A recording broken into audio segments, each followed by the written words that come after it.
Hey guys, it's Miss Tracy, and I have a question. How many of you like playing in the mud?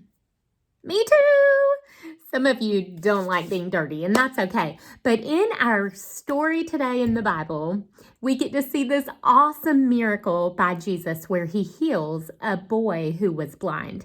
Now, Jesus is walking through Jerusalem, and his disciples see a boy who's been blind since he was born. And so they ask a question that shows that they don't quite understand why sometimes people have disabilities or things in their life that are really hard or things that we would change if we could because it makes us different. But you know what? They look at this boy and they ask Jesus, well, did he sin? Who sinned, him or his parents that made him blind? And Jesus says, no. He says, this boy didn't sin and it wasn't his parents. He was born this way so that God's glory could be seen through what happens in his life. Now, what a cool thing to realize that many of you might know someone who's blind or maybe someone who has a disability they were born with, but almost everybody has something that they wish wasn't that way, either on the inside or on the outside. And we shouldn't assume that that is because they did something wrong or because they're not as good as other people. No, sometimes God allows hard things in our life so that he can get the most glory, like he did with this man. So Jesus, we don't even see where he spoke to the guy first, walks up and he picks up some mud and he spits on it. Don't tell your parents I spit in church.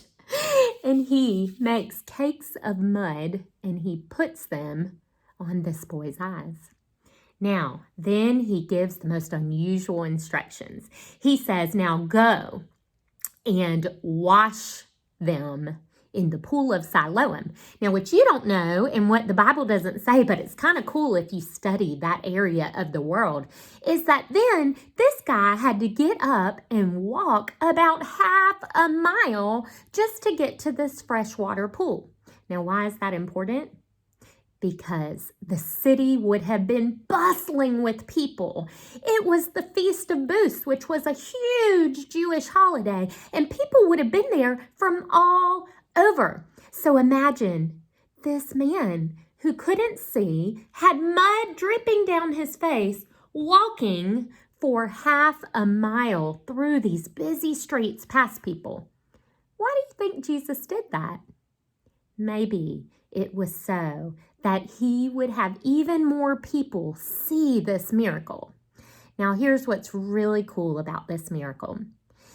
All through the Old Testament, in books like Psalm and in books like Isaiah, the Jewish people had heard that one day the promised Savior, the Messiah, the Lord would come and he would open the eyes of the blind. So as they watched this man rinse his face and suddenly he could see, it was like they were realizing themselves, wow, only the Messiah could do this. We've heard about it our whole lives, how the Messiah would come and give sight to the blind, and this must be him. Now, my favorite part of the story is this. Jesus doesn't leave that man alone. In fact, Jesus goes and finds him again and asks him a question. He says, do you believe in the Son of Man? Jesus was saying, now that you can see, do you believe in the Savior? Do you believe? And the man said, I would if I could see him.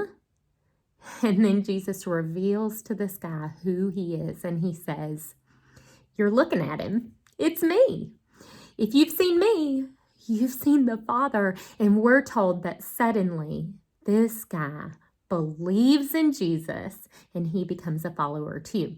Now, do you know what, boys and girls? There were some other people in this story, the Pharisees, who Jesus says were blind. That's weird. They could actually see out of their eyes, and the blind boy now can see. But Jesus says the Pharisees were blind. What did he mean? Here's what he meant.